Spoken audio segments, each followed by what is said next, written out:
Tom Mackenzie s'arrêta net dans son élan. Se découpant contre la lueur ambrée de sa lanterne stable, se tenaient trois silhouettes qui n'auraient pas dû exister dans son monde.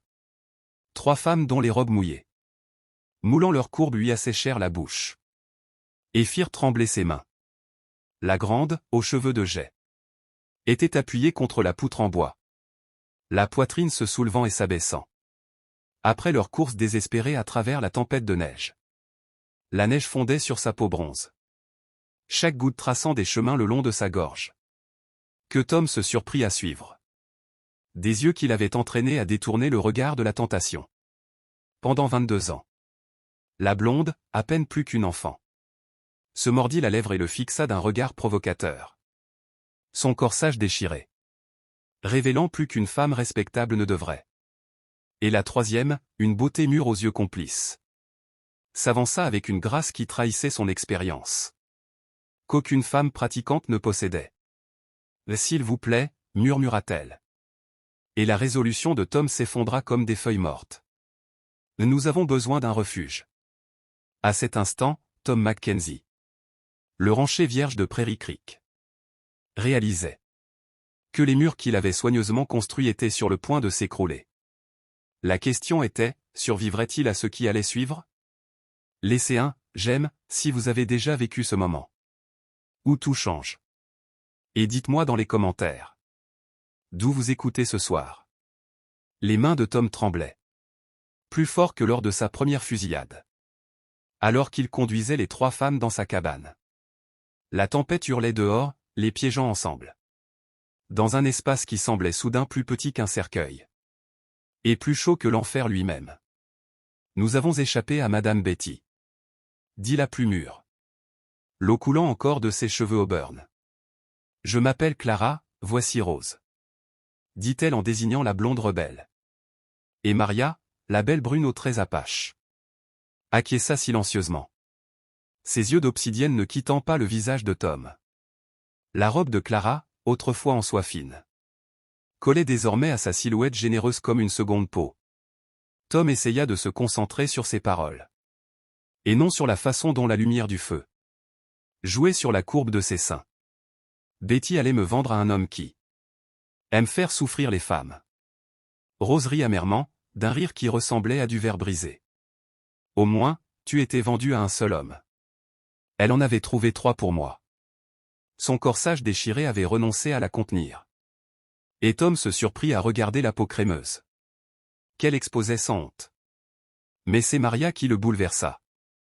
Lorsqu'elle s'approcha du feu, sa robe mouillée remonta le long de ses cuisses, révélant des jambes qui exprimaient à la fois la force et la grâce féminine.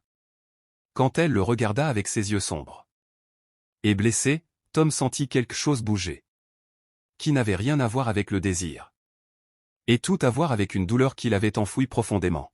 « Tu saignes » parvint à articuler Tom, en remarquant la tache sombre sur le mollet de Maria.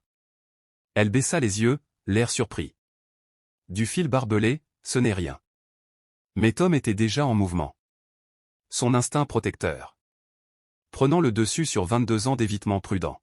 « Assieds-toi, je vais m'en occuper. » Alors que Maria s'installait sur sa chaise en bois brut, Tom s'agenouilla devant elle, avec un bol d'eau chaude et un chiffon propre, les mains assez stables pour enfiler une aiguille dans une fusillade.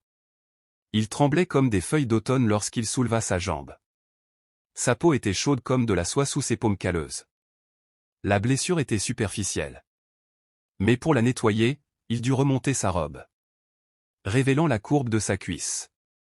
La respiration de Tom devint saccadée. Maria retint également son souffle. Mais lorsqu'il leva les yeux, elle ne vit aucune moquerie dans son regard. Seulement de l'émerveillement. « Tes mains » murmura-t-elle dans un anglais teinté d'accent. « Elles sont si douces, pas comme… » Elle s'interrompit.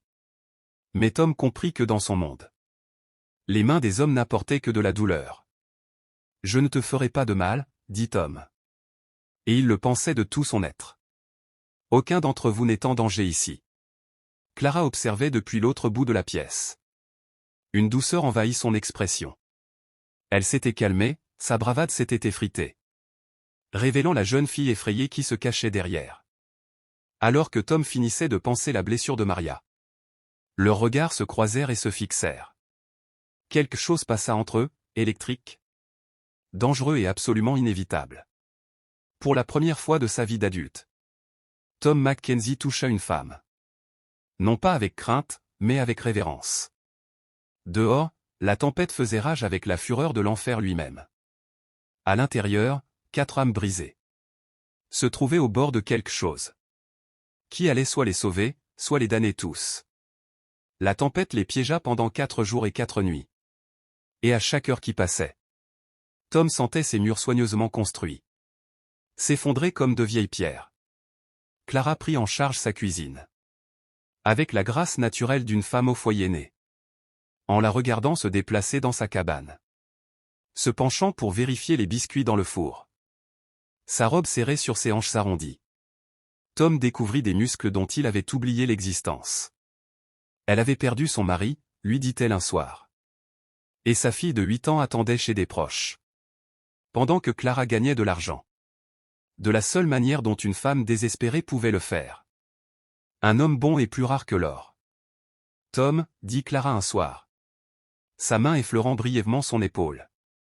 Ce simple contact envoya un éclair à travers son corps. Pourquoi te caches-tu du monde? Rose s'avéra plus difficile à gérer. La jeune Irlandaise avait une langue acérée comme un couteau à dépouiller. Et un corps qu'elle maniait comme une arme. Elle se perchait sur sa table, les jambes balancées. Sa robe relevait de manière scandaleuse. Et le régalait d'histoires qui lui faisaient rougir les oreilles. Et rendait son pantalon inconfortablement serré. « Tu as déjà été avec une femme, Tom » lui demanda-t-elle sans détour le deuxième soir.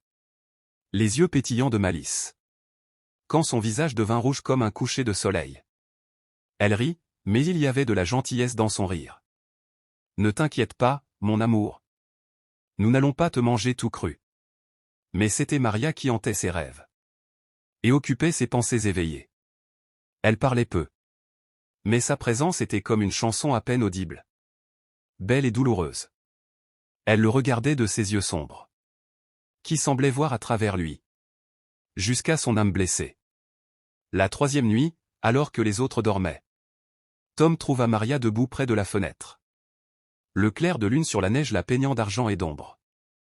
Sa chemise de nuit empruntée à ses maigres provisions. Lui allait trop grande mais d'une certaine manière. La rendait plus belle que n'importe quelle robe sophistiquée. « Mais tu ne dors pas » demanda-t-il doucement. Elle se retourna. Et dans le clair de lune, il vit des traces de larmes sur ses joues. « Je rêve parfois de mon peuple. » Avant l'arrivée des soldats, avant qu'elle ne fasse un geste vague. Englobant. Toute la douleur qui l'avait conduite à ce moment. Tom s'approcha. Attiré par quelque chose de plus fort que la gravité. « Parle-moi d'eux. » Maria sourit, le premier vrai sourire qu'il lui ait vu. « Nous avons un mot, Nadley. Qui signifie un homme avec un cœur de femme. Pas faible, fort d'une autre manière. Doux, attentionné. » Ses doigts se tendirent.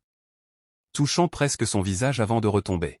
« C'est ce que tu es, Tom Mackenzie. » L'espace entre-crépitait d'un désir inexprimé. Tom n'avait jamais rien désiré autant qu'il désirait. Combler cette distance. Goûter ses lèvres qui prononçaient des mots si beaux. Mais alors qu'il se penchait vers elle. Maria recula non. Murmura-t-elle, mais sa voix se brisa sur ce mot. Tu ne comprends pas ce que je suis. Ce que j'ai fait pour survivre. Je m'en fiche, dit Tom. Et il réalisa qu'il le pensait vraiment. Quel que soit son passé. La femme qui se tenait devant lui valait la peine qu'on se batte pour elle. Qu'on la protège, qu'on l'aime. Les yeux de Maria s'écarquillèrent à ce mot, amour. L'avait-il dit à voix haute? Mais avant qu'aucun des deux ne puisse parler. La voix de Rose vint rompre le silence. Eh bien, n'est-ce pas mignon? Dit-elle, mais son ton ne contenait aucune moquerie. Tom, espèce de bel idiot. Tu es déjà à moitié amoureux d'elle. N'est-ce pas? Clara apparut à côté de Rose. Le regard maternel et compréhensif. Laisse-les tranquilles, Rose. Certaines choses ne peuvent être précipitées. Mais le moment était brisé.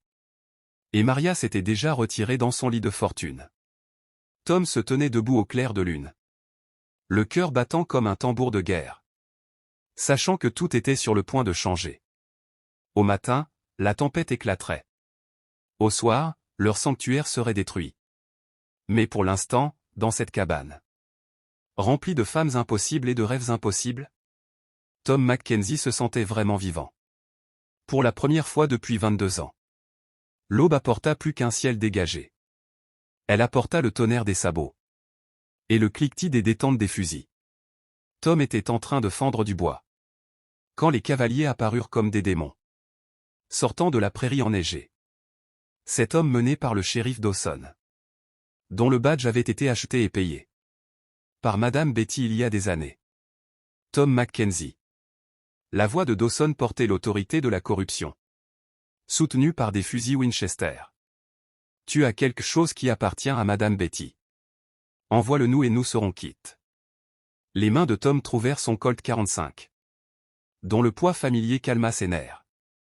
Derrière lui, il entendit la porte de la cabane s'ouvrir. Clara Rose et Maria entrèrent sous son porche. Le défi se lisait dans chaque ligne de leur corps. Personne n'appartient à personne sur mes terres. Tom répondit. Sa voix portait à travers la neige comme une prière. Pour la première fois depuis des années. Ses mains ne tremblaient pas. Le shérif Dawson rit, mais son rire était dénué d'humour. Mon garçon, tu n'as aucune idée de ce à quoi tu joues. Ce ne sont pas des dames innocentes. Ce sont des putains, des biens. Et les biens sont rendus à leurs propriétaires. Le mot « putain » frappa Tom comme un coup physique. Non pas parce qu'il était choqué. Mais parce qu'il réalisa que cela n'avait aucune importance. Pas pour lui, plus maintenant. La seule chose qui sera rendue aujourd'hui, c'est ta peau. Que tu ramasses et que tu ramènes dans le trou d'où tu es sorti. Dit Tom. Il sentit Maria retenir son souffle derrière lui. La fusillade qui suivit devint légendaire. À Prairie Creek. Bien que la plupart des gens se soient trompés sur les détails. Ils dirent que Tom Mackenzie avait affronté cet homme seul. Tel un héros populaire. La vérité était plus belle. Et plus terrifiante que n'importe quelle légende. Maria s'était éclipsée pendant la confrontation. Disparaissant comme de la fumée à la lisière de la forêt. Lorsque les premiers coups de feu retentirent. Elle réapparut avec un arc qu'elle avait fabriqué à partir de bois de frêne. Et des flèches dont les plumes étaient faites de ses propres cheveux. Tandis que Tom attirait les tirs derrière son chariot renversé. Maria devint un fantôme dans le paysage blanc. Clara tira Rose derrière les murs épais de la cabane. Mais pas avant que la jeune Irlandaise n'ait attrapé le fusil de rechange de Tom. Je ne mourrai pas sans me battre. Grogna Rose. Le sang coulant de ses lèvres qu'elle s'était mordue. La bataille fut brutale et rapide. Le Colt de Tom tira 6 fois. Et 6 fois, des hommes tombèrent. Les flèches de Maria atteignirent leur cible avec une précision apache. 2 hommes s'effondrèrent silencieusement. Une flèche transperçant leur cœur. Lorsque le shérif Dawson lança sa dernière charge désespérée. Le fusil de Rose crépita une fois. Et le policier corrompu tomba de son cheval. Dans la neige tachée de sang. Dans le silence soudain qui suivit. Tom sentit le monde changer sous ses pieds. Il avait déjà tué des hommes, mais jamais comme ça. Jamais pour quelque chose qu'il ne pouvait supporter de perdre. Rose était blessée, une balle lui avait traversé l'épaule. Et elle jurait dans 3 langues. Clara s'occupa d'elle d'une main sûre. Tandis que Maria restait debout comme une statue de bronze. L'arc toujours à la main, les yeux sombres fixés sur les hommes tombés. Ce n'est pas fini, dit Tom doucement. Le poids de la vérité alourdissant sa voix. Je parie qu'il a des relations, des marshals fédéraux. Peut-être même l'armée, ils viendront nous chercher. Clara leva les yeux alors qu'elle bandait la blessure de Rose. La compréhension dans le regard. Nous savons. Cette nuit-là, alors que Rose luttait contre la fièvre et la douleur. Les 3 femmes firent leur choix. Tom les trouva en train de faire leurs bagages. Les quelques affaires qu'elles avaient rassemblées. Pendant leur bref refuge. Vous ne pouvez pas rester, dit Maria. Sans elle femme. Aux mains ensanglantées et au passé trouble. Tu mérites quelqu'un de pur. Quelqu'un que toi Tom dit avec férocité. En lui saisissant le poignet je te mérite. Le baiser qui suivit fut désespéré et doux. rempli de tous les mots qu'il ne pouvait dire. Et de tous les lendemains qu'il ne pouvait avoir. Maria avait le goût du regret et du miel sauvage. Et Tom mémorisa chaque seconde. Car il savait que cela devrait durer toute une vie. Quand ils se séparèrent, les joues de Maria étaient mouillées de larmes. En apache, nous avons un autre mot, chiné, qui signifie « mon cœur, tu es mon cœur ». Tom Mackenzie. Mais les cœurs peuvent être arrachés sans que l'on meure pour autant. Elle se leva pour partir, mais Tom lui saisit la main une dernière fois. Te reverrai-je. Le sourire de Maria était à la fois déchirant et plein d'espoir. Enveloppé de mystère. Demande au vent. Demande aux étoiles. Demande à l'herbe de la prairie qui se souvient de tout. Elle pressa quelque chose dans sa paume. Une petite pointe de flèche sculptée, encore chaude de son contact. Certaines histoires ne se terminent pas, Tom. Elles attendent simplement. Clara l'embrassa sur la joue comme une sœur l'aurait fait. Ses lèvres chaudes et douces. Trouve-toi une bonne femme, Tom. Fais des enfants, construis quelque chose de beau. Elle marqua une pause mais ne nous oublie pas non plus. Son bras était en écharpe, mais son esprit était intact. Elle lui donna un coup de poing amical dans l'épaule avec sa main valide. L'espèce de beau salaud, dit-elle affectueusement. Mais tu nous as sauvés, tu le sais bien. Pas seulement d'eux, mais aussi de l'idée que tous les hommes étaient des monstres. Puis ils disparurent. 3 silhouettes s'évanouirent dans la brume matinale. Comme dans un rêve. Tom resta longtemps debout sous son porche. La pointe de flèche sculptée brûlant dans sa paume. Se demandant si son cœur battrait à nouveau normalement un jour. Les habitants de la ville arrivèrent plus tard dans la journée.